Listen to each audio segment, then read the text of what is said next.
লাঠি মাঝখানে রাখা হলো।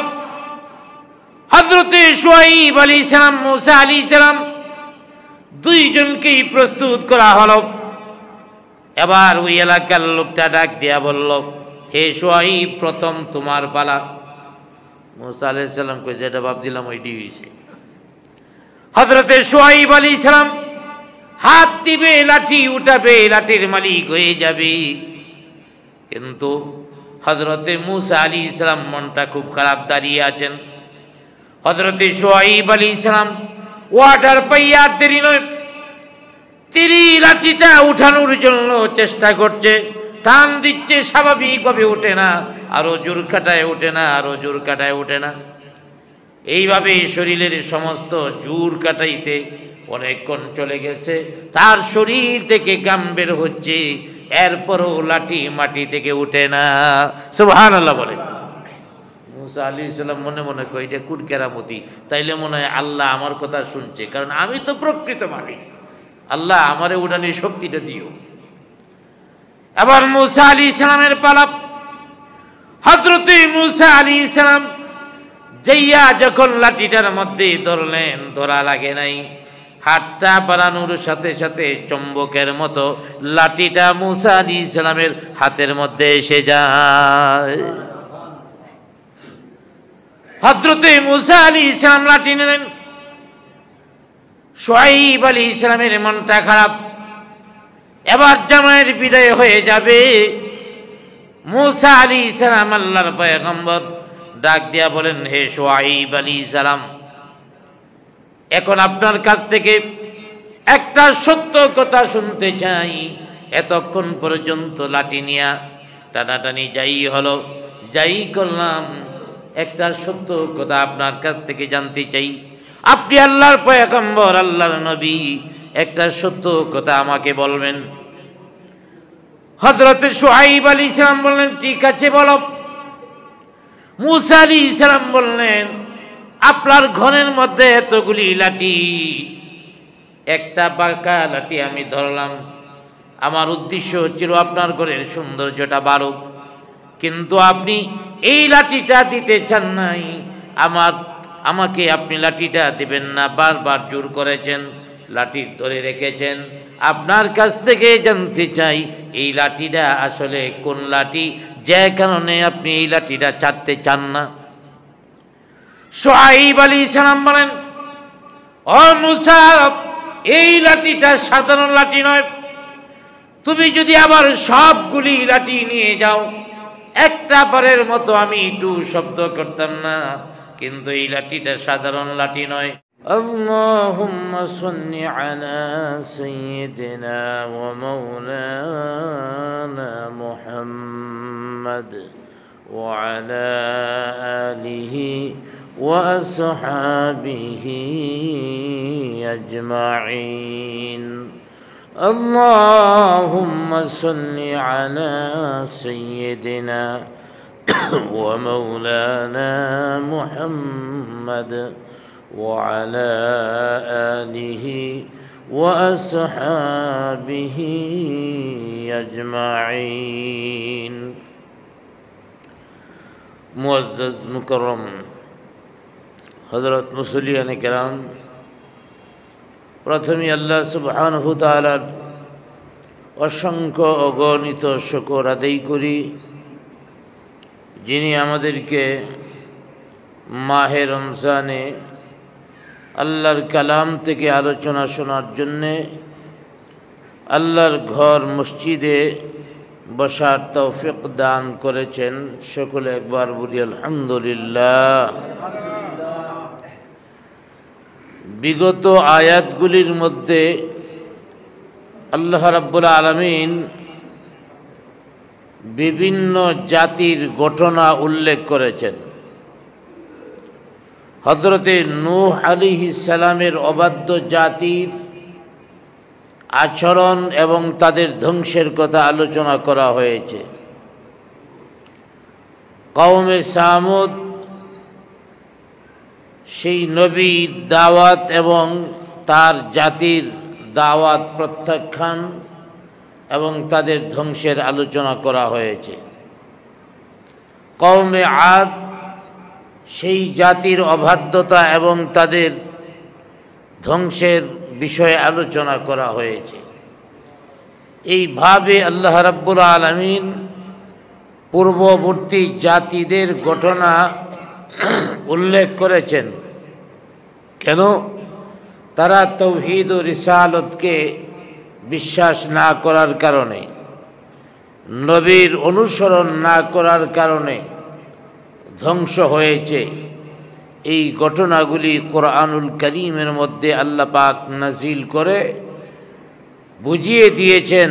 অতএব উম্মতে মুহাম্মদীও যদি এই সত্যকে প্রত্যাখ্যান করে, তাদের পূর্ববর্তী জাতিরা যেমন ধ্বংস হয়েছে, অতএব যারা ঈমান আনবে না, যারা তাওহীদ ও রিসালতের বিরোধিতা করবে এবং নবীর আদর্শের বিরোধিতা করবে, তাদের জন্যও ধ্বংস রয়েছে। এই ঘটনাগুলি অর্থাৎ ঐতিহাসিক ঘটনা, কাফের বেঈমানদের ধ্বংসের আলোচনা এ পর্যন্ত আল্লাহ পাক বিভিন্ন আয়াতের মধ্যে করেছেন। আজকে এই আয়াতের মধ্যেও আল্লাহ পাক আরেকটা জাতি তাদের ধ্বংস সম্পর্কে আলোচনা করেছেন। সেই জাতিটার নাম হলো কওমে লূত। লূত আলাইহিস সালাম দ্বীনের দাওয়াত দিয়েছেন এবং তারা লূত আলাইহিস সালামের দাওয়াত প্রত্যাখ্যান করলো। শুধু প্রত্যাখ্যানই করেনি, হযরতে লূত আলাইহিস সালামকে তার বাসস্থান থেকে বের করে দেওয়ার জন্য দৃঢ় পরিকল্পনা গ্রহণ করল তার জাতির লোকেরা। এই বিষয়টি আল্লাহ রাব্বুল আলামিন আজকে তেলাওয়াতকৃত ৮০ নং আয়াতের মধ্যে আলোচনা করেছেন। ওয়ালুতান ইয ক্বালা লিকওমিহি আতা'তুনাল ফাহিশা মা সাবাকাকুম বিহা মিন আহাদিম মিনাল আলামিন। ওয়ালুতান, এবং হযরতে লূত আলাইহিস সালাম ইয ক্বালা লিকওমিহি, যখন তার সম্প্রদায়ের লোকদের বললেন, আতা'তুনাল ফাহিশা, তোমরা এমন জঘন্য অপরাধ করছো, মা সাবাকাকুম বিহা মিন আহাদিম মিনাল আলামিন, এর আগে এই অপরাধ পৃথিবীর কোনো মানুষ করে নাই। অপরাধটা কেমন কঠিন। লূত আলাইহিস সালাম তার জাতির লোকদের বলতেছিলেন, হে আমার জাতির লোকেরা, তোমরা এমন জঘন্য পাপ করতেছ, তোমরা এমন জঘন্য পাপের মধ্যে লিপ্ত যে পাপ এর আগে অর্থাৎ লূত আলাইহিস সালামের আগে পৃথিবীর কেউ করেনি। হযরতে লূত আলাইহিস সালাম তাদেরকে এভাবে বললেন। তাদের পাপটা কি ছিল আল্লাহ পাক পরের আয়াতের মধ্যে বলেন, ইন্নাকুম লাতা'তুনার রিজালা শাহওয়াতাম মিন দুনিন নিসা বাল আনতুম কওমুম মুসরিফুন। হযরতে লূত আলাইহিস সালাম বললেন, তোমাদের অপরাধ হল ইন্নাকুম লাতা'তুনার রিজালা শাহওয়া, তোমরা পুরুষের পিছনে ছোটো শাহওয়াত করার জন্যে, যৌনচার করার জন্যে তোমরা পুরুষের পিছনে ছোটো, মিন দুনিন নাস, নারীদের কাছে নয় বরং তোমরা নরদের পিছনে ছুটে বেড়াও। অর্থাৎ সহজভাবে যদি আমরা বলি, তারা ছিল সমকামী। এই সমকামিতার মধ্যে তারা লিপ্ত। এই সমকামী সম্পর্কে লূত আলাইহিস সালাম বললেন, দেখো আমার জাতির লোকেরা, তোমরা তো এমন জঘন্য অপরাধের মধ্যে লিপ্ত যে জঘন্য অপরাধ এর আগে পৃথিবীর কেউ করেনি। তোমরা পুরুষের পিছনে ছুটো, নারীদের স্থলে পুরুষের পিছনে ছুটো। আসলে বাল আনতুম কওমুন মুসরিফুন, তোমরা হলে সীমা লঙ্ঘন সম্প্রদায়, সীমা লঙ্ঘনকারী সম্প্রদায়। অতএব হযরতে লূত আলাইহিস সালাম তাদেরকে এই অপরাধ থেকে বিরত থাকার জন্যে নিষেধ করলেন, বললেন যে তোমরা এই অপরাধের মধ্যে লিপ্ত হইও না। অতএব লূত আলাইহিস সালামের কথা তারা মানল না। তারা লূত আলাইহিস সালামের প্রতি আরো বেশি ক্ষেপে গেল। হযরতে লূত আলাইহিস সালাম তিনি কে, তার পরিচয়টা কি? হযরতে লূত আলাইহিস সালাম ছিলেন ইব্রাহিম আলাইহিস সালামের ভাতিজা, এবং ইব্রাহিম আলাইহিস সালামের সঙ্গেই তিনি ইরাক থেকে সফর করে সিরিয়ায় এসেছিলেন। পরবর্তী সময়ে তিনি সিরিয়া থেকে পাশেই আরেকটা এলাকা যার নাম হলো সদুম, 6টা বড় এলাকা নিয়ে একটা এলাকা ছিল, একটা নবুয়াতের এলাকা, সেটার নাম হলো সদুম। এই সদুমের মধ্যে তিনি বসবাস করতেছিলেন। আর সদুম ছিল এমন একটা এলাকা, এমন একটা শহর, যে শহরটাকে আল্লাহ পাক বিশেষ কুদরতে তৈরি করেছিলেন। অর্থাৎ এই ভূমিটা ছিল খুব সুন্দর, ফুলে ফলে বাগানো সুসজ্জিত একটা এলাকা ছিল।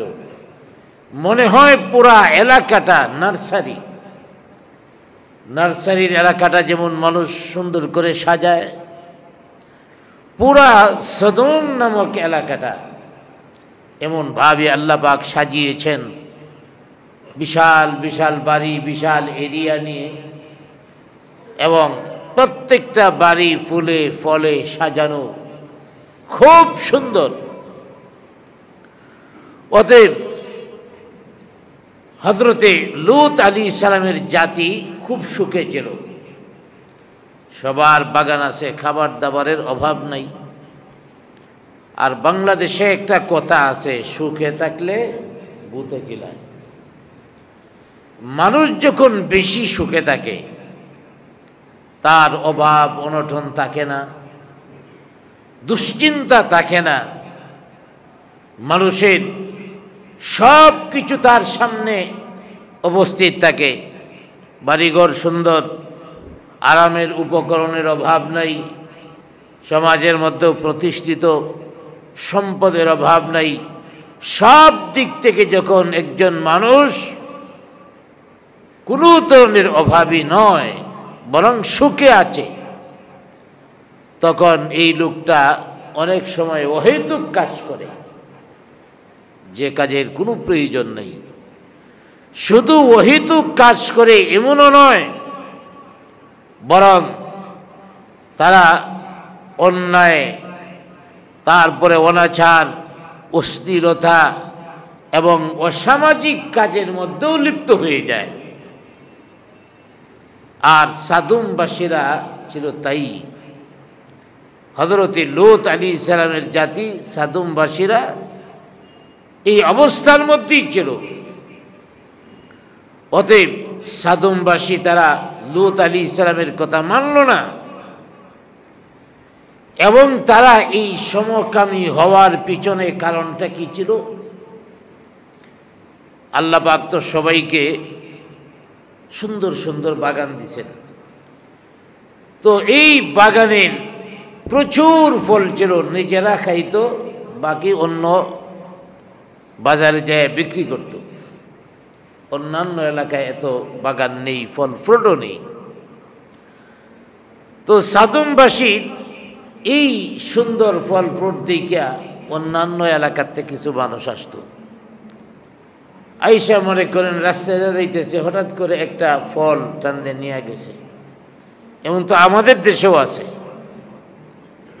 আমাদের দেশে দেখা যায় একটা আম গাছ রাস্তার সাইডে আছে, মানুষ একটা আম নিয়ে গেছে। বিশেষ করে যে দেশের মধ্যে যে এলাকায় ফল ফ্রুট কম থাকে, যেমন রাজশাহী, সবার বাড়িতেই গাছ আছে, আম গাছ আছে, ওরা নেওয়ার দরকার নেই। কাপাসিয়াতে সবার বাড়িতেই কাঁঠাল গাছ আছে, কাঁঠাল চুরি করার দরকার নেই। তো সদন নামক এলাকার মধ্যে সবারই বাগান আছে, কিন্তু পার্শ্ববর্তী যে এলাকায় কাউরই বাগান নেই। যার কারণে পার্শ্ববর্তী এলাকার লোকেরা এই এলাকায় মাঝে মাঝে আসতো, বিশেষ করে কিছু পোলাপান, ছোট বাচ্চারাই এই কাজগুলি বেশি করে। মানুষের গাছের আম চুরি করা, ডাব চুরি করা, লেচু চুরি করা। হ্যাঁ, নিজেরা চিন্তা করেন ছোট সময় কেডা কেডা এই কাজগুলি করছেন। তো ছোট সময়ে কয়েকজনে মিলে এই দুষ্টামি করে। এতে করে সদমবাসীর কিছু লোক খুব বিরক্ত। আমাদের ফলের বাগান থেকে ফল চুরি করে নিয়ে যাবে, খুব বিরক্ত। না করলেও হয় না। এই সুযোগটা কাজে লাগাইল শয়তান। শয়তান কেমনে কাজে লাগাইল? দেখছে ফল চুরি হওয়াটা তারা পছন্দ করে না, এখন শয়তানে ছোট বাচ্চা সাইজে আরো বেশি করে ফল চুরি করে। অর্থাৎ শয়তানের ইচ্ছা হলো সদমবাসী ক্ষেপে যাক ছোটদের প্রতি। এক পর্যায়ে সদমবাসী ক্ষেপে গেল। এবার শয়তান এসে তাদের পরামর্শ দিল, আমি একটা পরামর্শ তোমাদের দিতে পারি, এই পরামর্শটা যদি তোমরা গ্রহণ করো তাহলে তোমাদের ফলের বাগানে চুরি হবে না। কি পরামর্শ? যে এই যে ছোট ছোট ছেলেরা তোমাদের বাগানে ফল চুরি করতে আসে, এদের সাথে তোমরা যৌনাচার করো, এদের সাথে তোমরা খারাপ কাজ করো। নাউজুবিল্লাহ বলেন। এদের সাথে এই খারাপ কাজ করো, তাইলে ওরা আর আসবে না। কিন্তু সদমবাসী এই কাজে অভ্যস্ত না। আর আগেই জেনেছেন, আল্লাহ পাক বলেছেন যে এদের আগে এই পাপ আর ছিল না। লূত আলাইহিস সালামের জাতির আগে এই পাপ কেউ করেনি। অতএব তারা এতে অস্বীকার করলো। শয়তানকে বলল, না, এ তো জঘন্য পাপ, করা যায় না। শয়তানরা বাচ্চা সেজে চুরি আরো বাড়াইয়া দিছে। সদমবাসীকে খেপাবে, কওমে লূতকে খেপাবে, রাগান্বিত করাবে, তারা যেন এই পাপাচারের প্রতি রাজি হয়। এক সময় তারা, বিশেষ করে তাদের মধ্যে যারা পাপিষ্ট লোক, তারা এতে অভ্যস্ত হয়ে গেল এবং ছোট বাচ্চাদের সাথে, ছেলেদের সাথে যৌনাচার, এইভাবে আস্তে আস্তে তারা পরিপূর্ণভাবে সমকামিতায় অভ্যস্ত হয়ে গেল। তখন লূত আলাইহিস সালাম বললেন, ও আমার জাতি, এই কাজ তোমাদের পূর্বে পৃথিবীর কেউ করেনি, তোমাদের করাটাও মারাত্মক অন্যায়, তোমরা এ থেকে বিরত থাকো। ওরা জবাবে কি কথা বলেছিল? হযরতে লূত আলাইহিস সালাম বললেন, এই পাপ পৃথিবীতে তোমাদের আগে আর কেউ করে নাই, তোমরা এই পাপ থেকে কি থাকো?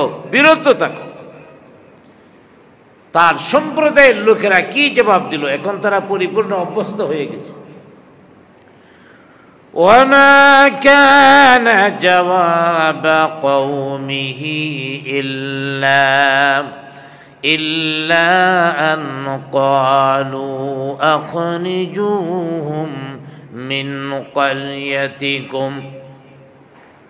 হযরতে লূত আলাইহিস সালামের সম্প্রদায়ের লোকেরা বলতে শুরু করলো, হযরতে লূত আলাইহিস সালামকে সম্বোধন করে বলতে শুরু করলো, আন ক্বালু আখরিজুহুম মিন ক্বরিয়াতিকুম, তাদেরকে আমাদের এলাকা থেকে বের করে দেওয়া হোক।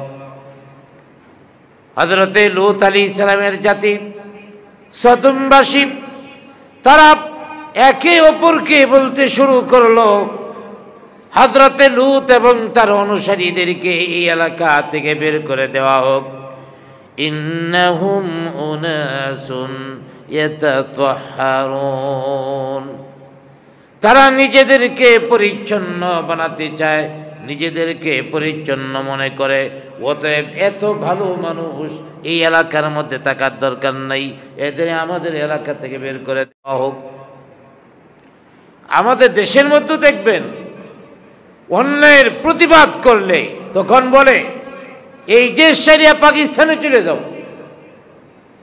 অর্থাৎ ওই শয়তানরা মনে করে এই বাংলাদেশটা শয়তানের বাপদাদার তালুক, তারা যা ইচ্ছে তা এই দেশের মধ্যে করবে, এটা মনে করে। কিন্তু মনে রাখতে হবে এই জমিনের মালিক কে? একটু আওয়াজ দিয়ে বলেন, জমিনের মালিক কে?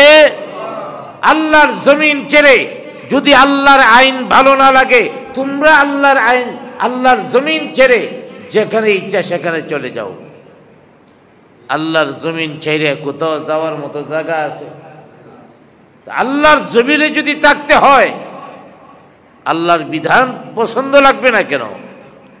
আল্লাহর বিধান মেনেই চলতে হবে। আল্লাহর বিধান ভালো না লাগলে আল্লাহর জমিন ছেড়ে অন্য কোথাও চলে যাও। কিন্তু ওরা কি করলো? উল্টা বলতেছে। ওরা এত পবিত্র, এত ভালো মানুষ, আঙ্গুর খারাপদের সাথে না থাকলেই তো হয়। অতএব ওরা এখান থেকে বের হয়ে যাক। হযরতে লূত আলাইহিস সালামকে বের হওয়ার জন্যে তারা বলল, এবং শেষ কথাটা কি বলল? ইন্নাহুম উনাসুন ইয়াতাতাহহারুন, তারা নিজেদেরকে পরিচ্ছন্ন রাখতে চায়, পবিত্র রাখতে চায়। অতএব এই পবিত্র মানুষ এই এলাকার মধ্যে থাকার কোনো প্রয়োজন নাই। অতএব আল্লাহ রাব্বুল আলামিন এদের উপরে আযাব দেওয়ার জন্যে মনস্থির করলেন। লূত আলাইহিস সালামের কথা যখন কোনো ক্রমেই মানল না, তখন আল্লাহ রাব্বুল আলামিন তাদেরকে শাস্তি দিলেন। কি শাস্তি? আল্লাহ পাক এই বিষয়টাও কোরআনুল কারীমের মধ্যে বলেন এরপরের আয়াতে, فَأَنْجَيْنَاهُ وَأَهْلَهُ إِلَّا امْرَأَتَهُ كَانَتْ مِنَ الْغَابِرِينَ। فَأَنْجَيْنَاهُ, আল্লাহ পাক বলেন আমি লূত আলাইহিস সালামকে শাস্তি থেকে নাজাত দিলাম। ওয়াহলাহু, তার পরিবারের লোকদেরকে শাস্তি থেকে নাজাত দিলাম। ইল্লা ইমরাআতাহু, তবে একজনকে নাজাত দেই নাই, সে হলো লূত আলাইহিস সালামের স্ত্রী। লূত আলাইহিস সালামের স্ত্রীকে নাজাত দেওয়া হয়নি। কেন নাজাত দেওয়া হয়নি? কানাত মিনাল গাবিরিন, সে ছিল পশ্চাৎ অবলম্বনকারীদের অন্তর্ভুক্ত, এর মানে মুনাফিক। সে ছিল মুনাফিক। হযরতে লূত আলাইহিস সালামের কাছে আইসা লূত আলাইহিস সালামকে খুব সুন্দরভাবে কথা বলতেন, আবার এখান থেকে আলাদা হইয়া জাতির কাছে যাইয়া যত গোপন বিষয় আছে সব বলে দিতেন। অথচ একজন পয়গম্বরের স্ত্রী। দুনিয়ার মধ্যে অনেক সময় কোনো মৌলানা সাহেবের ছেলে যদি খারাপ হয়ে যায়, তাইলে এলাকাবাসী মৌলানা সাহেবও খারাপ মনে করে, আছে না নাই?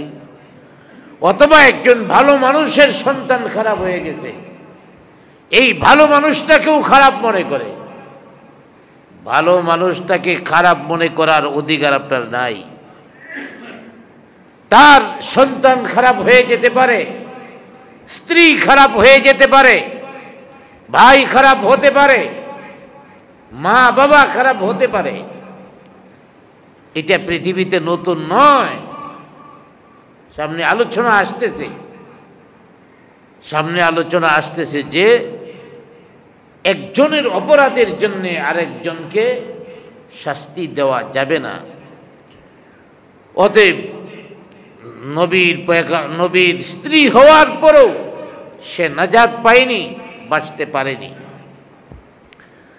তিনি আল্লাহ পাক লূত আলাইহিস সালামের পরিবার পরিজনদেরকে নাজাত দিয়েছেন। পরিবার পরিজন বলতে এখানে কাদেরকে বোঝানো হয়েছে? তিনি, তার কন্যা যারা ছিল, তারপরে তার উপরে যারা ঈমান এনেছিল তাদেরকে এখানে আহাল বলা হয়েছে। আর বাকিদের উপরে কি শাস্তি দিয়ে দেওয়া হয়েছিল? এক নম্বর শাস্তি হলো আল্লাহ রাব্বুল আলামিন পৃথিবীটারে উল্টায় দিয়েছিলেন। ওদের যে এলাকাটা, এই এলাকাটারে উল্টায় দিয়েছিলেন। সুবহানাল্লাহ বলেন। মনে করেন আব্দুল হাদি লেন এলাকাটা যদি উল্টায় দেওয়া হয় কেমন হবে? মানুষ নিচে থাকবে না উপরে থাকবে? মানুষ থাকবে নিচে, জমিন উপরে, সব পড়বে মানুষের উপরে। এইগুলির ওয়াইট আমরা নিতে পারবো? এবং শুধু তাই নয়, আবার ভাইয়ারা, আল্লাহ রাব্বুল আলামিন এলাকাটা উল্টিয়ে দিয়েছেন। তাই নয়, এলাকাটা উল্টিয়ে দেওয়ার পরে আবার দ্বিতীয় নাম্বার আরেকটা শাস্তি দিয়েছেন।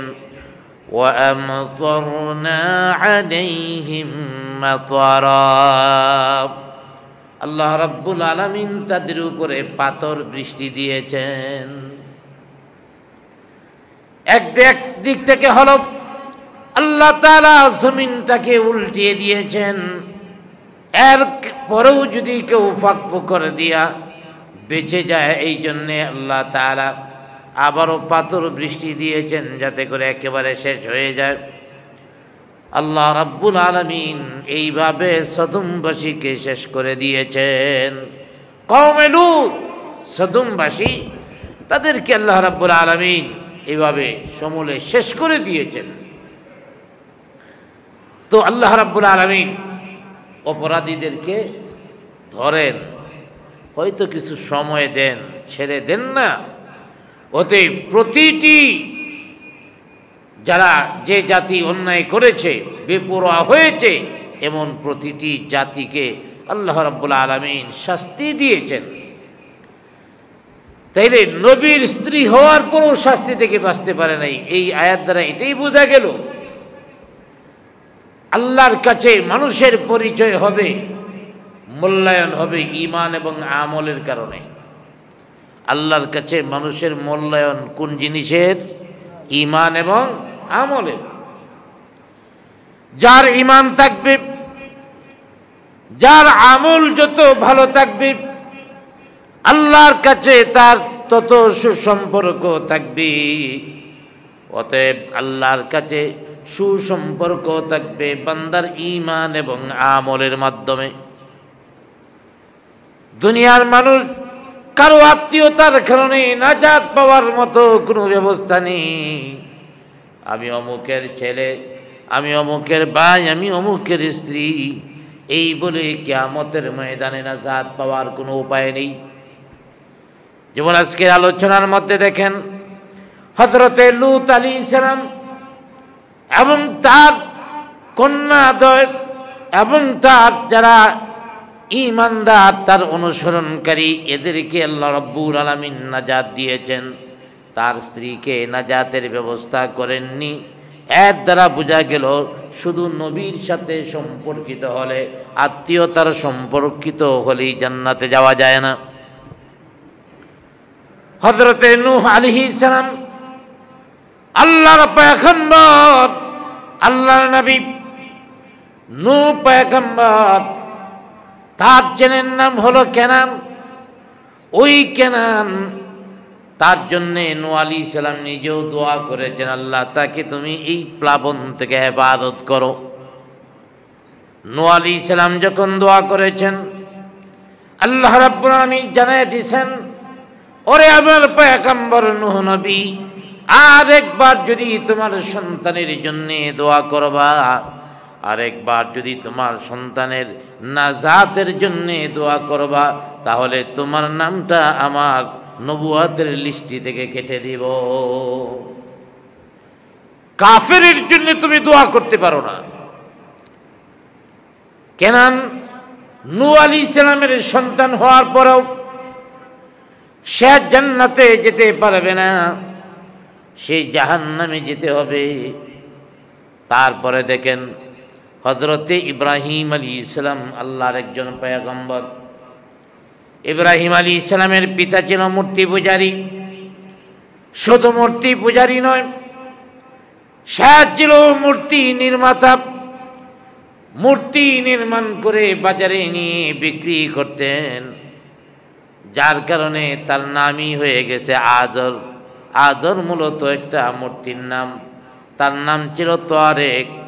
আর এই মূর্তি বানাতে বানাতে, মূর্তি বিক্রি করতে করতে এক সময়ে তার নাম হয়ে গেল আজর। সেই আজর যদিও ইব্রাহিম আলাইহিস সালামের পিতা, কিয়ামতের ময়দানে পিতা হওয়ার কারণে সন্তান থেকে সামান্য সুবিধা নিতে পারবে না, সামান্য সুবিধা নিতে পারবে না। জান্নাতে তো যেতে পারবেই না, সামান্য সুবিধাও নিতে পারবে না।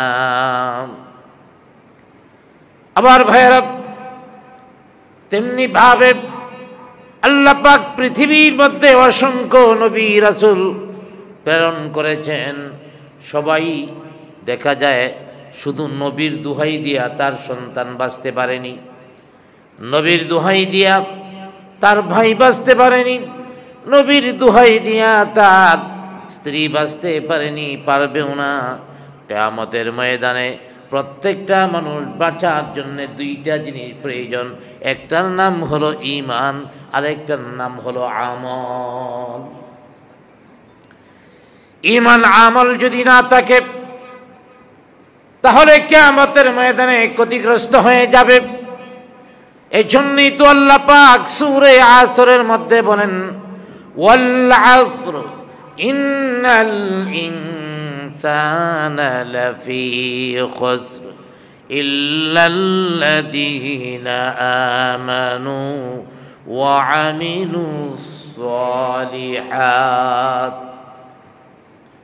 আল্লাহ পাক সময়ের শপথ কাটার পর বলেছেন, ইন্নাল ইনসানা লাফি খুসর, পৃথিবীর সব মানুষ ক্ষতিগ্রস্ত, সব মানুষ ক্ষতিগ্রস্ত।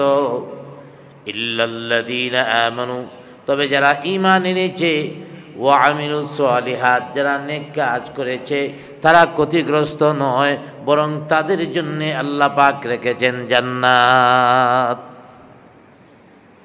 তাই আল্লাহর কাছে ঈমান এবং আমল, এই আয়াত থেকে শিক্ষা নিব আমরা যে কিয়ামতের ময়দানে আত্মীয়তার কারণে আমি জান্নাতে চলে যাব, এটা হবে না। ঈমান এবং আমল লাগবে। এই আয়াত থেকে দ্বিতীয় নম্বর শিক্ষা হলো, মানুষ যখন পাপ করে, গুনাহের কাজ করে, তখন মানুষ তার হিতাহিত জ্ঞান নষ্ট হয়ে যায়, মানুষের বিবেক নষ্ট হয়ে যায়। যার কারণেই তো একজন আরেকজনের উপরে জুলুম করে। একটা বার চিন্তা করে না, আমি যার উপরে জুলুম করছি, আল্লাহ রাব্বুল আলামিন কিয়ামতের ময়দানে আমার থেকে তাকে প্রতিশোধ নেওয়ার ব্যবস্থা করে দিবেন। অতএব আমি কেন জুলুম করতেছি?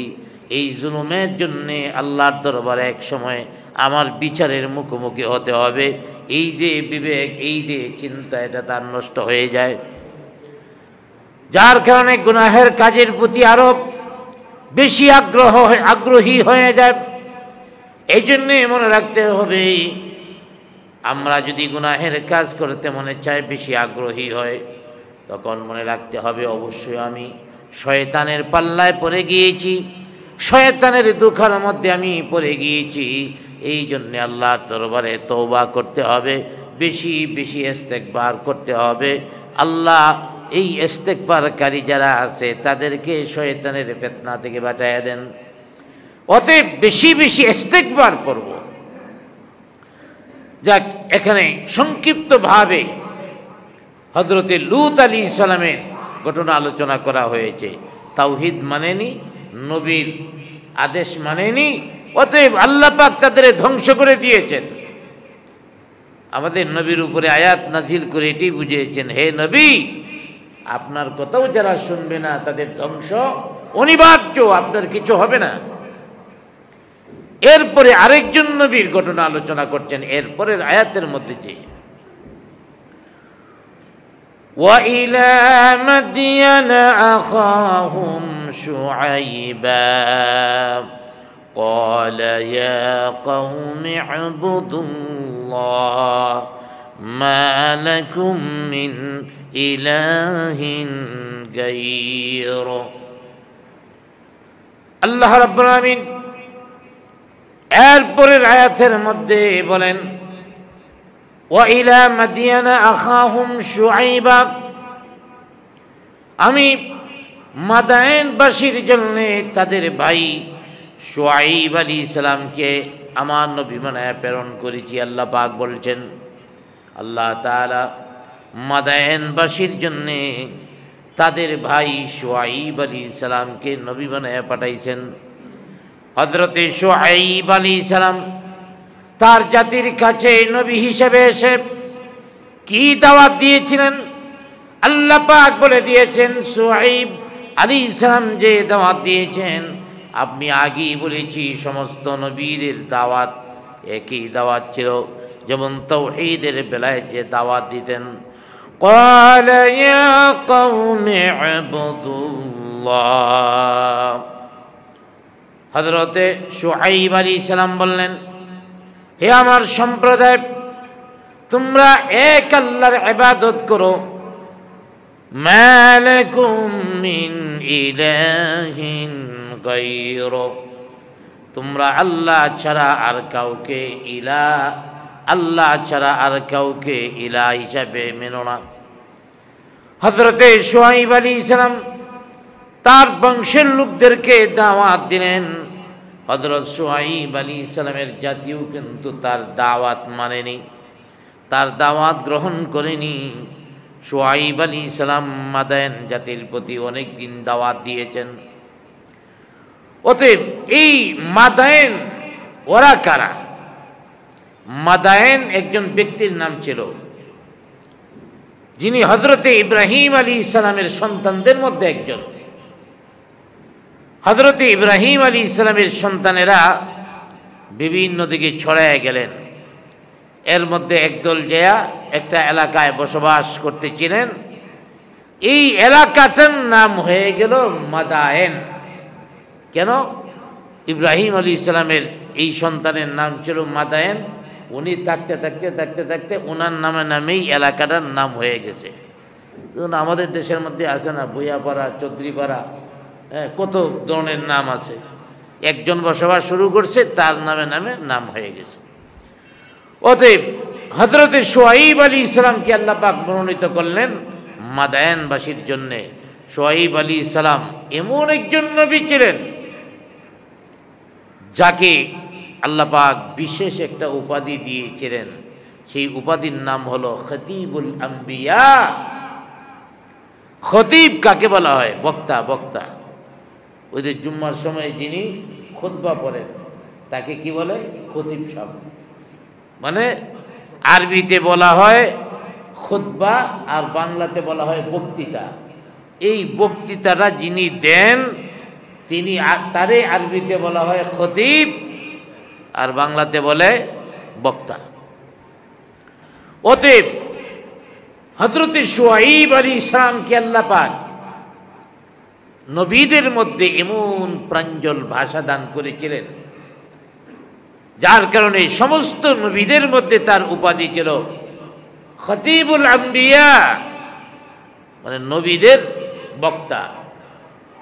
আমাদের দেশের মধ্যে কত উপাধি আছে, এক একজনের এক একটা গুণ লক্ষ্য করে উপাধি দেওয়া হয়। অতএব আল্লাহর নবী শুআইব আলাইহিস সালাম তিনি নবী হয়ে আসলেন এবং তার বিশেষ একটা গুণ খতিবুল আম্বিয়া। হযরতে শুআইব আলাইহিস সালাম এমন একজন নবী, তিনি আবার মূসা আলাইহিস সালামের শ্বশুর। আলহামদুলিল্লাহ বলি। হযরতে শুআইব আলাইহিস সালাম মূসা আলাইহিস সালামের শ্বশুর। মূসা আলাইহিস সালাম একবার তার দেশ থেকে অর্থাৎ মিশর থেকে তিনি বের হয়ে গেলেন। যেতে যেতে হযরতে শুআয়ব আলাইহিস সালামের এলাকায় চলে গেলেন। কেন চলে গেলেন? ঐতিহাসিক ঘটনা। ওই যে এক লোকের মুসা আলাইহিস সালাম থাপ্পড় দিছিলেন, মারা গেছে। আর ফেরাউন মুসা আলাইহিস সালামের বিরুদ্ধে অ্যাকশন নেওয়ার কিছুই পায় না। এখন এই বিষয়টাকে দাঁড় করায়া তার বিরুদ্ধে অ্যাকশন নেবে। আল্লাহ পাক মুসা আলাইহিস সালামকে বললেন, এই মুসা পয়গম্বর, তুমি এখান থেকে বের হয়ে যাও। আল্লাহর পয়গম্বর হযরতে মুসা আলাইহিস সালাম মিশর থেকে বের হয়ে গেলেন। চলতে চলতে চলতে চলতে মিশর থেকে বের হয়ে এমন এক এলাকায় চলে গেলেন যে দেশের প্রেসিডেন্ট হলো হযরতে শুআয়ব আলাইহিস সালাম। হযরতে মুসা আলাইহিস সালাম নদীর পার দিয়ে হাঁটছেন তো হাঁটছেন, কোথায় যাব? নতুন এক দেশ, যেখানে আমার পরিচিত কেউ নাই, যেখানে আমার পরিচিত কোনো মানুষ নাই, কারো কাছ থেকে সহযোগিতা নিব এমনও পাচ্ছি না, কোনো মানুষও পাচ্ছি না। নদীর পার দিয়ে হাঁটতেছেন তো হাঁটতেছেন, এক সময় ক্লান্ত হয়ে নদীর পাড়ের মধ্যে বসে গেলেন। নদীর পাড়ে যখন বসে গেলেন, তিনি দেখতে পেলেন একটা ফল নদীর পাড় দিয়ে পানি দিয়ে ভেসে যাচ্ছে। হযরতে মুসা আলাইহিস সালাম চিন্তা করলেন, আমার পেটের মধ্যে ক্ষুধা, অতএব এই ফলটা যদি আমি ভক্ষণ করি ক্ষুধা নিবারণ হবে। তিনি ফলটাকে উঠালেন, এই ফলটাকে তিনি ভক্ষণ করলেন। সাথে সাথে মনে হয়ে গেল, আরে কি কাজ করলাম, সর্বনাশ, এটা কোন কাজ করলাম? একটা ফল নদী থেকে উঠিয়ে আমি খেয়ে ফেললাম। এই ফলটার মালিক তো আমি না, কে মালিক তাও তো আমি জানি না। মালিকের অনুমতি ছাড়া এই ফলটা আমি ভক্ষণ করেছি, অতএব আমি মারাত্মক গুনাহ করেছি। যতক্ষণ পর্যন্ত এই ফলের মালিক থেকে আমি মাপ না চাইব, ক্ষমা না নিব, যতক্ষণ পর্যন্ত তার কাছে মাপ না চাইব আর সে মাপ না দিবে, ততক্ষণ পর্যন্ত আমার উপায় নাই। সামান্য একটু চিন্তা করেন, একটা ফল পানি দিয়া ভেসে যাচ্ছে, এই ফলটা খাওয়ার জন্য আল্লাহর পয়গম্বর মুসা আলাইহিস সালাম নিজেকে অপরাধী বানিয়ে নিয়েছে। আল্লাহর কাছে দোয়া করতেছে, আল্লাহ কি সর্বনাশ করে ফেলেছি, এই ফলটা তো খাওয়ার আমার প্রয়োজন ছিল না, এই ফলটা আমার খাওয়ার কোনো অধিকার ছিল না। হযরতে মুসা আলাইহিস সালাম চিন্তা করলেন, কিভাবে ফলের মালিককে খুঁজে বের করা যায়। আমার ভাইয়েরা, আজকে ফল দূরের কথা, একজন মানুষ ক্ষুধার্তও না, সব দিক থেকে স্বাভাবিক আছে, এরপরেও যদি 500 টাকার একটা নোট রাস্তার মধ্যে পায়, তাহলে খুব কম লোকই আছে যারা টাকাটা পায়া বলবে 500 টাকা পাওয়া গেছে। ঠিক কিনা জোরে বলেন? খুব কম লোক বলবে, অধিকাংশই পকেটে রেখে দিবে। হ্যাঁ, ভালো মানুষ যারা, ইমানদার যারা, তারা অবশ্যই এলান করবে। হ্যাঁ, আমাদের দেশেও এলান করে 2 টাকার নোট যদি পায়, আরে বাবা কত বড় ইমানদার, 2 টাকার নোট পাইছে, এটা খুব ঘোষণা করতেছে 2 টাকা পাওয়া গেছে। 2 টাকা ঘোষণা করলেই কি না করলেই কি, 2 টাকা দিয়ে বর্তমানে বাংলাদেশে একটা পানও পাওয়া যায় না, একটা চকলেটও পাওয়া যায় না। আমার ভাইয়েরা, নবীদের অবস্থা দেখেন কেমন, বা ইমানদারদের অবস্থা এমনই। নদী থেকে ফল খাইছে, বাইশে আইসা পড়ছে, এটা তো মালিকের না এখন, এরপরও মালিকের অনুমতি ছাড়া খাইছে। তো আমরা যদি একটু চিন্তা করি আমাদের জীবনের অবস্থাটা কি? মালিকের অনুমোদন ছাড়া নদীর জিনিস বা ভেসে যাওয়া জিনিস দূরের কথা, কত জিনিস তো এমন আছে মানুষের হকটা চিন্তাই করে আমরা খেয়ে যাচ্ছি, মানুষের হক নষ্ট করছি। এমন মানুষ বাংলাদেশে আছে না নাই? আবার ভাইরা, শুধু হক নষ্ট করছে এমন নয়, চুরি করে নিয়ে যাচ্ছে, রাস্তা দিয়ে হাঁটতেছে, হঠাৎ করে টান দিয়ে নিয়ে ভাগছে। এমনকি মহিলা মানুষ কানের মধ্যে অলংকার লটকানো আছে, কান ছিঁড়ে নিয়ে দৌড় দিছে, এমন আছে না নাই? ওই চিন্তাইকারী চোর ডাকাত আমার ভাইয়েরা মানুষের হক নষ্ট করার জন্যে আজকে দেখা যায় কত অপরাধের মধ্যে মানুষ নেমে গেছে। আর নদীতে ভেসে যাওয়া একটা ফল খেয়েও নিজেকে অপরাধী হিসাবে সাব্যস্ত করেছেন, মাফ করতে পারতেছেন না। আর আমরা এমন একটা দেশে বসবাস করি যে দেশে লোক ভাড়া হয় ডাকাতি করার জন্যে, চিন্তাই করার জন্যে। নাউজুবিল্লাহ বলে।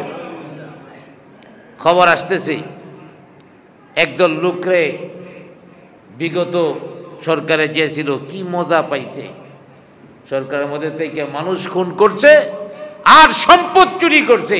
এই মজা বিরোধী দলে থেকে তো পাওয়া যাবে না, আর বিরোধী দলে তাকারও এখন আর সুযোগ নেই। এখন আমাদের বাংলাদেশে ডাকাতের টিম নামিয়েছে, খবরের কাগজগুলিতে দেখতেছেন ডাকাতের টিম নামানো হয়েছে, ডাকাতি করো। ছিনতাইকারী টিম নামানো হয়েছে, চিন্তাই করো। অর্থাৎ দেশটাকে একটা অস্থিতিশীল অবস্থা করে দাও, যাতে করে ডক্টর ইউনূস টিকতে না পারে। আবার এদের সাথে বাংলাদেশেরও কিছু শরিক আছে যারা দেশে আছে, ওরাও চায় দেশটা একটা উচ্ছৃঙ্খল হোক, বেপরোয়া হোক। তাহলে নির্বাচনটা পাইতে সময় কম লাগবে, আমরা ক্ষমতায় যাইতে আর সময় কম লাগবে। অতএব নির্বাচনটা দিয়া দিলেই আমরা তাড়াতাড়ি ক্ষমতায় যাইতে পারবো। কি করবেন ক্ষমতায় দেয়া? চুরিদারি তো করবেন। আগের ওরা যা করছে আপনারা তো তাই করবেন। অতএব একটু সুন্দরভাবে চলতে দেন না, অসুবিধা কি? কয়েকটা দিন চালাক, চুরিদারি সিস্টেমটা বন্ধ হোক, তারপরে যান। আমি বলতেছিলাম এই যে আরেকজনের হক নষ্ট করা কেমন দেখেন। হযরতে মূসা আলাইহিস সালাম চিন্তা করলেন এটা থেকে তো আমার মাপ নিতেই হবে, এছাড়া আমি আল্লাহর দরবারে কিয়ামতের ময়দানে হকুল ইবাদের মামলার মধ্যে পড়ে যাব। হযরতে মূসা আলাইহিস সালাম চিন্তা করলেন স্রোত উল্টা দিক থেকে আসে, স্রোতের তালে তালেই তো যে জিনিস ভেসে থাকে সেই জিনিস যায়। অর্থাৎ যে জিনিস থেকে ফলটা ভেসে এসেছে, অতএব ওই দিকেই আমার মালিক খুঁজতে হবে। ওই দিকেই খোঁজাখুঁজি শুরু হয়ে গেল। আমার ভাইরা যে ধরনের ফলটা খেয়েছে, এইভাবে হাঁটতে হাঁটতে হাঁটতে হাঁটতে কয়েকদিন হাঁটার পরে যায় বাগান একটা পেয়েছে, নদীর পারে বাগান। এই বাগান থেকে অনেক ফলই পইরা নদীতে ভেসে যাচ্ছে। তাও মূসা আলাইহিস সালাম চিন্তা করলেন ফল ভেসে যাচ্ছে, মালিকে পায় না তো কি হয়েছে, কিন্তু আমি তো এটার মধ্যে ধরার অধিকার রাখি না, খাওয়ার অধিকার রাখি না, মালিকের কাছ থেকে আমার মাপ চাইতে হবে।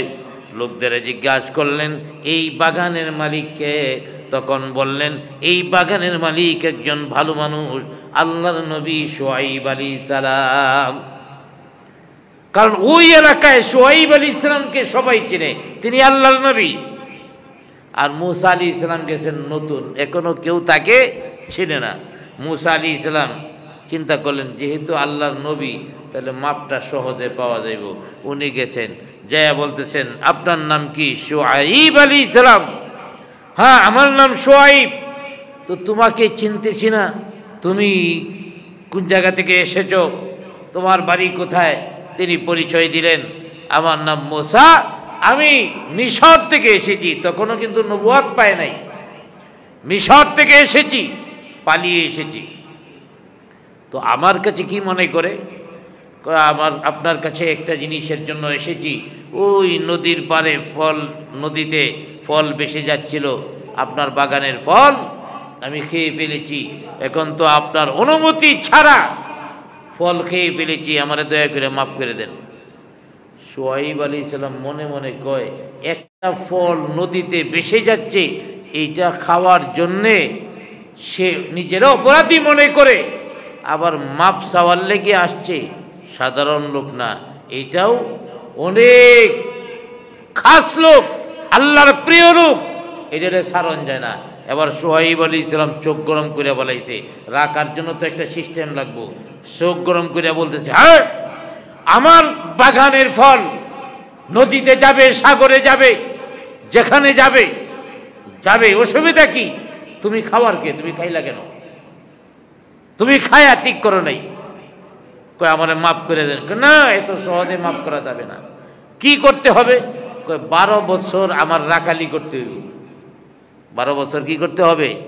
রাখালি করতে হবে, তারপরে চিন্তা করো। কই 12 বছর রাখালি করলে মাফ করে দিবেন তো?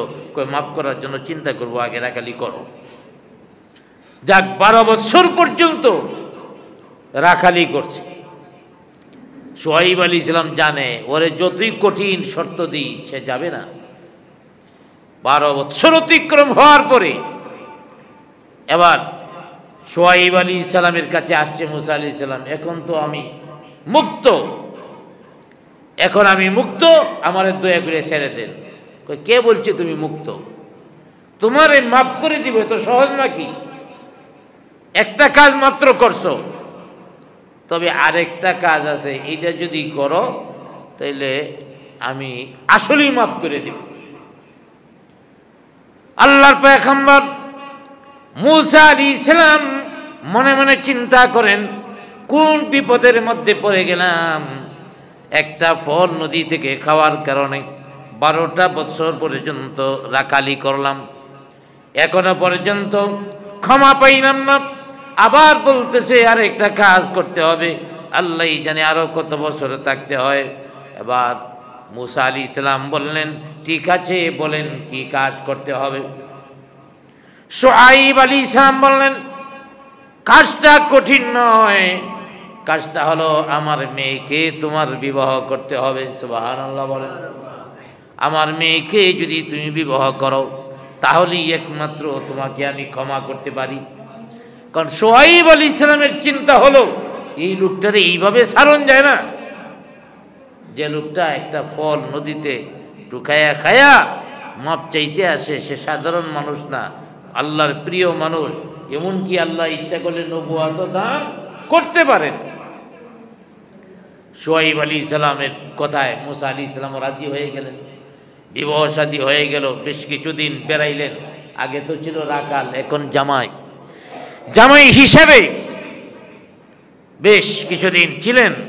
বেড়ানোর পরে এবার মুসা আলাইহিস সালাম বলতেছেন যে, শ্বশুর আমি তো মিশর থেকে এসেছি, আমার গন্তব্যস্থান হলো মিশর, এখন আমাকে দয়া করে বিদায় দেন, তাহলে আমি চলে যাচ্ছি। এবার সোহাইব আলাইহিস সালাম বললেন, ঠিক আছে এখন তোমাকে বিদায় দেওয়া যায়, আমার মেয়েকে নিয়ে তুমি তোমার গন্তব্যে চলে যাও। আমরা হইলে জিন্দিগিতে দিতাম, কোন দেশ থেকে বেড়ায় আইছে, কোন দেশে নিয়ে যাইব, আমার মেয়েটা দিয়া দিব, এত সহজ না। কিন্তু দেখেন পয়গাম্বররা ওরা অনেক কিছু দূর চিন্তা করে। ওরা চিন্তা করছে কোথায় থাকবে কোথায় থাকবে না, বাড়িঘর আছে না নাই, এটা দেখার বিষয় না। মৌলিকভাবে দেখার বিষয় হলো তার ভিতরে ঈমান আছে, তাকওয়া আছে, আল্লাহর ভয় আছে, যার কারণে একটা ফলের জন্য মাপ চাইতে আসছে। তো যাওয়ার আগে সোহাইব আলাইহিস সালাম বলতেছে, জামাই তোমার তো কিছু দিতে পারলাম না, মেয়ের জামাই রে দুনিয়ার মানুষেরা কিছু না কিছু দেয়, আমাদের নবীও দিছেন, তো আনন্দ ফুর্তিতে যারা দেয় আলহামদুলিল্লাহ, তো মেয়ের বাবা হিসেবে তোমার কিছু দেওয়ার দরকার। তো এক কাজ করো, দেখো ওই ঘরের মধ্যে প্রবেশ করো, ওই ঘরের মধ্যে ডুইকা দেখো অনেক লাঠি আছে, হাজার হাজার লাঠি।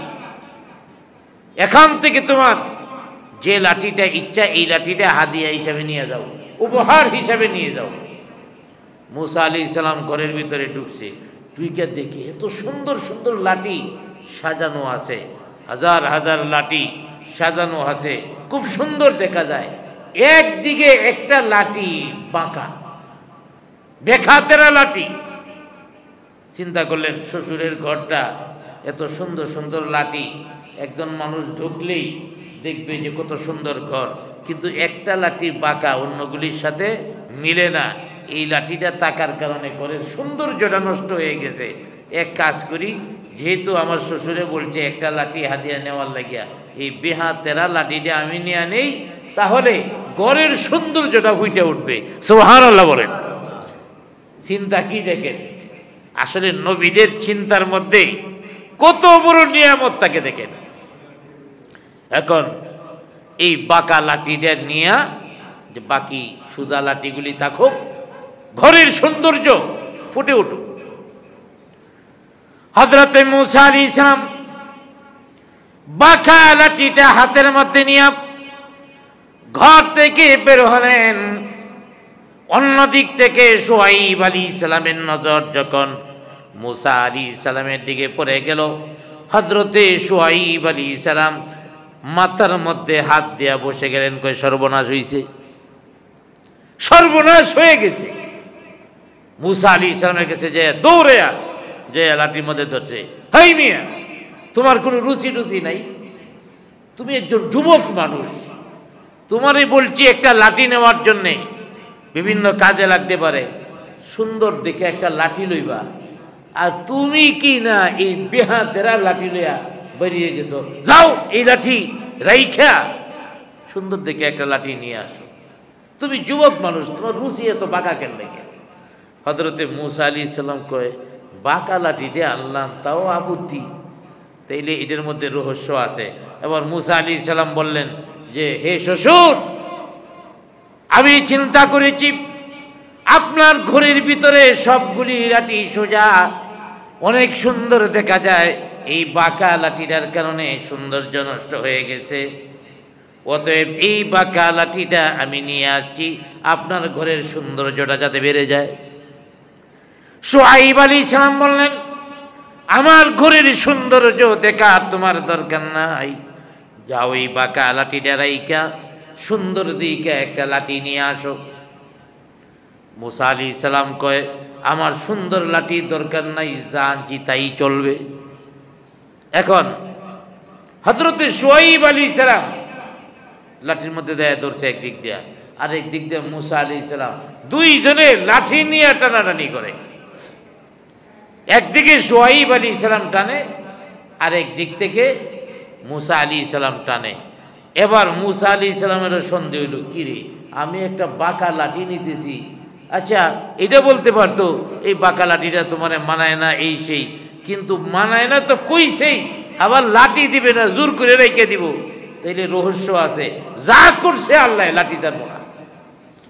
দুইজনে লাঠি নিয়ে টানাটানি শুরু করছে। এবার মূসা আলাইহিস সালাম বলেন শ্বশুরকে, শ্বশুর, আপনি আমারে বলছেন না একটা লাঠি নেওয়ার লাগিয়া? হ্যাঁ বলছি। তো একটা লাঠি তো আমি আনলাম, আপনি আবার আমার লাঠির মধ্যে ধরলেন কেন লাগিয়া? আমি কি জানি তোমার মতো জন বেটা এই বিহারের মধ্যে ধরবো? তুমি বাঁকা লাঠিতে ধরলা কেন? কিন্তু বাঁকা লাঠিতে ধরছি, আপনার সমস্যাটা কি? বাঁকা হইলে আমার বাঁকা, কয় না বাঁকাটা নিতে পারবো না, সোজা দিকে একটা নাও, বা পারলে প্রয়োজনে আরো কয়েকটা বেশি নাও, বাঁকাটা নিতে পারবো না। কোনো মতেই মূসা আলাইহিস সালামও ছাড়বে না, দুইজনের টানাটানি। হযরতে আল্লাহর পক্ষ থেকে একজন ফেরেশতা আমার ভাইয়েরা আইসা পড়ছে, মানুষের সুরত ধরিয়া, ওই এলাকার একজন লোকের সুরত ধরিয়া আইছে। আইসা শুআয়ব আলাইহিস সালাম তো চিনেই লোকেরে, শুআয়ব আলাইহিস সালামকে ডাক দিয়া বলে, কি আল্লাহর পয়গম্বর, এতদিন দেখছি জামাই শ্বশুরের মধ্যে কি সুন্দর আদব, কত সুন্দর ব্যবহার আচরণ, জামাইও আপনারা সম্মান করে, আপনিও তারে স্নেহ করেন, আজকে দিন লাঠি লইয়া টানাটানি লাগছেন, ব্যাপারটা কি? নাকি লাঠি টান খেলতেছেন? কয় না, লাঠি টান খেলি না। তাইলে লাঠি নিয়ে জোরাজুরি করেন কেন? এবার শুআয়ব আলাইহিস সালাম বলেন, কয় দেখো, এই বেকা লাঠিটা আমার জামাই নিতে চায়, বলতেছি একটা সুদা লাঠি নিতে, নেয় না। এবার ওই লোকে বলতেছে, কি জামাই, একটা সুজা লাঠি নেওয়ার জন্য বলতেছে, তো তুমি নিলে অসুবিধাটা কি? মূসা আলাইহিস সালাম বললেন, দেখেন আপনি তো এই এলাকার, আমাকে বলছে যে লাঠিটা পছন্দ হয় এই লাঠিটা নেওয়ার, আমার বাঁকাটাই পছন্দ হয়েছে, বাঁকাটাই আমি নিব, উনি আমারে দেয় না। এবার বলে, হে নবী শুআয়ব, তো বাঁকাটা যদি হের পছন্দ হয় তোমার সমস্যাটা কি? কয় আমার সমস্যা আছে। সমস্যা কি কই বলা দেব না, লাঠি দেব না। এটা এখন ওই এলাকার লোকে কয় আচ্ছা ঠিক আছে, তাইলে আমি একটা পরীক্ষা দিই, পরীক্ষাতে যে পাশ করে সে লাঠির মালিক হয়ে যাবে। আবার শুআইব আলাইহিস সালাম দ্রুত বলছে হ্যাঁ আমি রাজি আছি, রাজি। একটা হইল এক নাম্বার নীতিগতভাবে তো লাঠি মুসা আলাইহিস সালামের, অতএব এখন যদি পায়া যায় পাইলো। আর দ্বিতীয় নাম্বার হইল বিচারটা যে করবো, ওই বিচারটা তো এই এলাকার লোকে করবে, তাহলে এলাকার লোকেরা এলাকার প্রতি একটু টান থাকে, অতএব আমারে দিয়ে দিতে পারে। মুসা আলাইহিস সালাম চিন্তা করলেন বিচার যদি হয় লাঠি তো আমি পাবো না, কারণ এই এলাকার লোক শুআইবের পক্ষেই রায় দিবে, আর লাঠি তো আমি এটা কোনো ক্রমেই ছাড়ব না। এখন মুসা আলাইহিস সালাম বিচার মানতে গেলে চিন্তা করলেন লাঠি হারানোর সম্ভাবনা আছে, এরপরও বিচার না মানাও এটা ঠিক না, অতএব বিচার মানতে হবে। মুসা আলাইহিস সালাম শেষ পর্যন্ত মানলেন, ঠিক আছে বিচার মানব। আবার ভাইয়ারা, আল্লাহর পক্ষ থেকে আসা ফেরেশতা ডাক দিয়ে বললেন হ্যাঁ শুআইব এবং মুসা দুইজনের মাঝখানে আমি লাঠিটা রাখবো, যাকে আমি বলবো লাঠিটা টান দাও সে টান দিবে, লাঠিটা যদি হাতের মধ্যে উঠাতে পারে সে ওই মালিক হয়ে যাবে। মুসা আলাইহিস সালাম কয় এমন বিচার তো জিন্দগিতে উনি নাই, লাঠি মাটিতে রাখবে যে ওই উঠাইতে পারে ওই মালিক, উঠাইতে তো আমিও পারবো আমার শ্বশুরও পারবে, যারে আগে বলে হেউই আগে উঠাবে, অতএব হেউই মালিক হয়ে যাবে, এটা তো কোনো বিচার হইতে পারে না। তারপরেও ভিন্ন এলাকার না মাইনে উপায় নাই। আবার শুআইব আলাইহিস সালাম কয় হ্যাঁ আমি মানছি, কারণ উনি তো মানবই বিচারক এলাকার। যাক, ওই লোকে বলল ঠিক আছে আমি লাঠি রাখবো, যাকে বলি উঠাইতে সে উঠাবে, যদি উঠাইতে পারে হে মালিক হয়ে যাবে। লাঠি মাঝখানে রাখা হলো। হযরতে শুআইব আলাইহিস সালাম মুসা আলাইহিস সালাম দুইজনকেই প্রস্তুত করা হলো। এবার ওই এলাকার লোকটা ডাক দিয়া বলল হে শুআইব প্রথম তোমার পালা। মুসা আলাইহিস সালাম কই যেটা ভাবছিলাম ওইটি হইছে। হযরতে শুআইব আলাইহিস সালাম হাত দিবে, লাঠি উঠাবে, লাঠির মালিক হয়ে যাবে। কিন্তু হযরতে মুসা আলাইহিস সালাম মনটা খুব খারাপ, দাঁড়িয়ে আছেন। হযরতে শুআইব আলাইহিস সালাম ওয়াটার পাইয়া দেরি নয়, তিনি লাঠিটা উঠানোর জন্য চেষ্টা করছে, টান দিচ্ছে, স্বাভাবিকভাবে ওঠে না, আরো জোর কাটায় ওঠে না, আরো জোর কাটায় ওঠে না। এইভাবে শরীরের সমস্ত জোর কাটাইতে অনেকক্ষণ চলে গেছে, তার শরীর থেকে ঘাম বের হচ্ছে, এরপরও লাঠি মাটি থেকে উঠে না। সুবহানাল্লাহ বলে। মুসা আলাইহিস সালাম মনে মনে কয় এটা কোন কেরামতি, তাইলে মনে হয় আল্লাহ আমার কথা শুনছে, কারণ আমি তো প্রকৃত মালিক, আল্লাহ আমারে উঠানোর শক্তিটা দিও। এবার মুসা আলাইহিস সালামের পালা।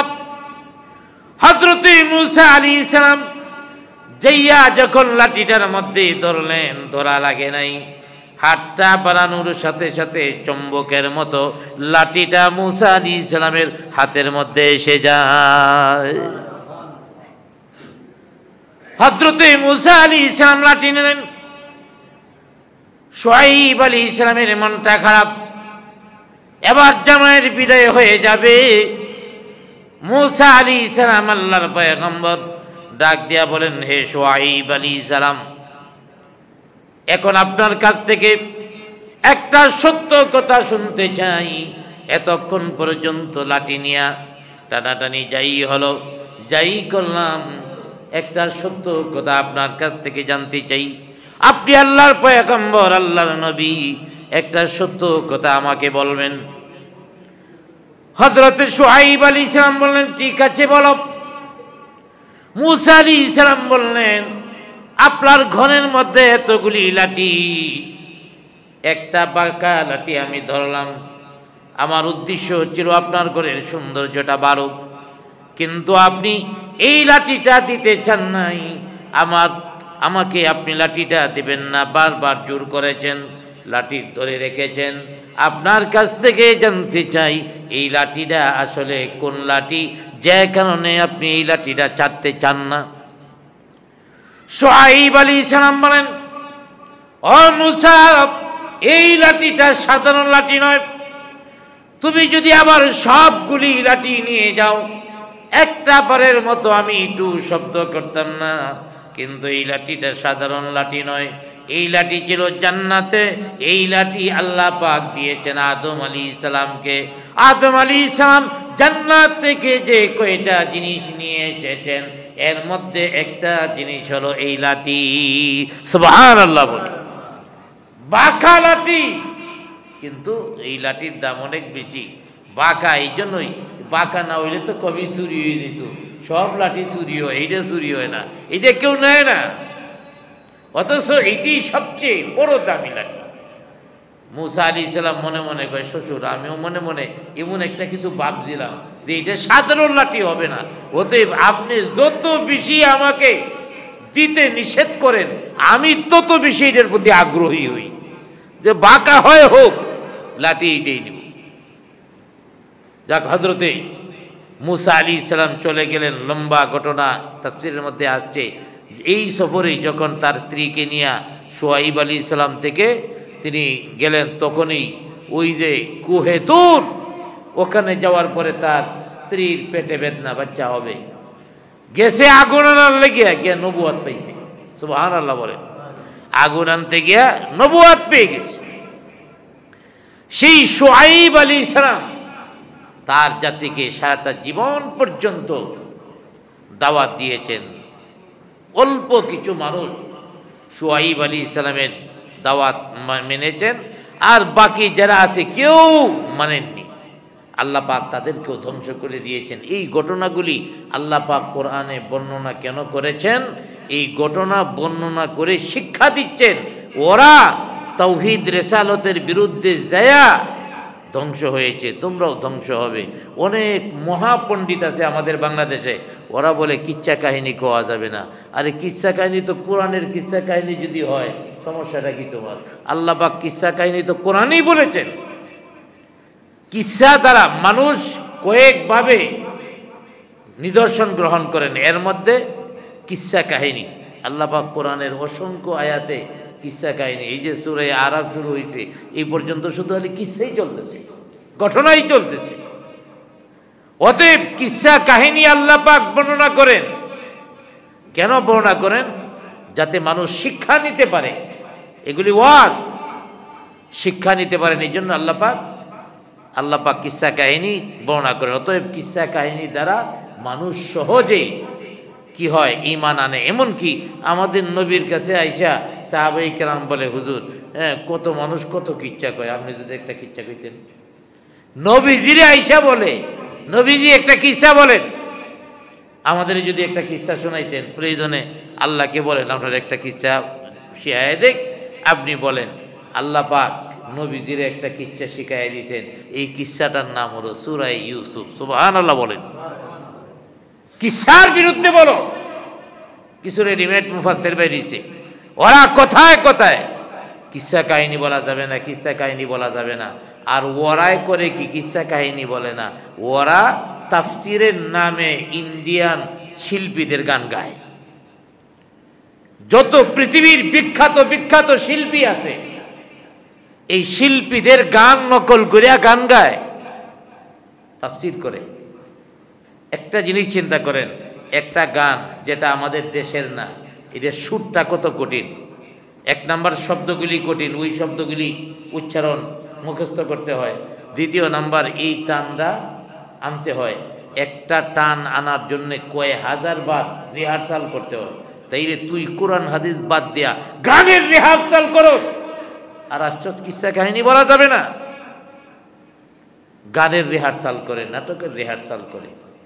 আল্লাহ পাক এই ধরনের ফাহেসা মুফাসসির থেকে দেশকে মুক্ত করুক।